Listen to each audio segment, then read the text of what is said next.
I think he likes my hat, Laura. Yeah. Laura, this is a very special horse because this horse, Douglas Dorsey, puts you on the map. Yeah. Tell me what he's like at home. What's the personality like that nobody gets to see other than you? Well, most the guys on the yard will tell you that Dougie's a right grumpy guts, except for Carol, his groom, and me, who have a very special relationship with Douglas. He's a kind of horse that if he knows you and you've got a relationship with him, then he is absolutely gorgeous. But, you know, when the others want to handle him, he can let them know that he's the boss, rather than the other way round. So what little quirks and things has he got?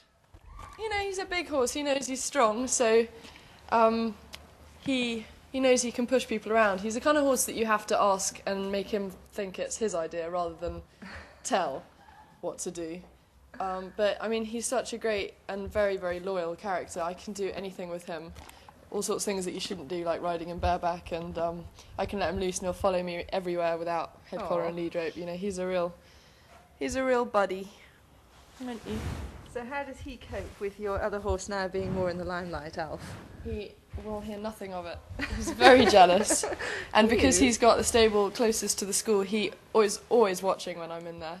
If ever I stop and have a look out the yard, there's always Douglas, like, got his eye on me. He's quite jealous, but because he's 17, but he still comes to shows and things. He's still going strong, so he still thinks he's number one. He doesn't, and he also gets to do the prize givings for Alf usually, because Alf's a bit loopy, so he still thinks he's winning everything. So you get all the glory without the effort. Yeah, exactly. That sounds like a good deal and to he's me. also got a little soft spot for champagne. Champagne? Yeah. How does he drink it?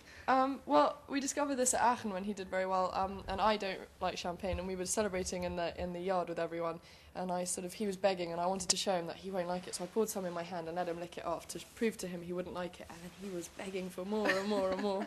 Weren't you?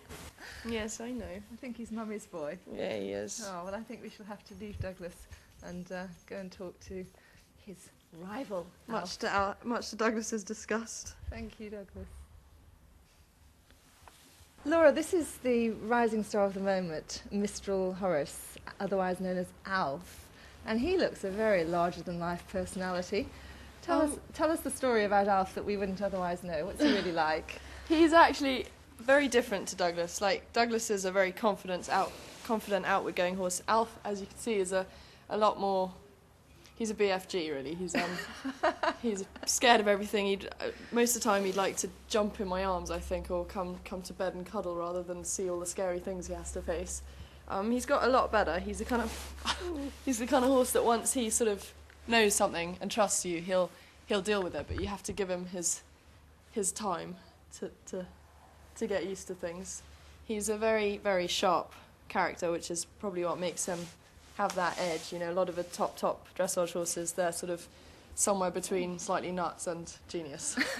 But he's an extremely cuddly, friendly horse. I can tell. He likes to lie down and cuddle. He likes to, you know, just attention. As long as there's lots of attention and people telling him how great he is and giving him lots of cuddles and playtime, then he's happy. Has he got any sort of quirky things or particularly endearing things, or is he just a big softy? When you give him an apple, he sort of makes juice out of it and like sucks his tongue through his teeth and makes all sorts of noises, which is usually very off-putting. So he could have another career as an apple masher. Definitely, yeah. Stop being such a wuss.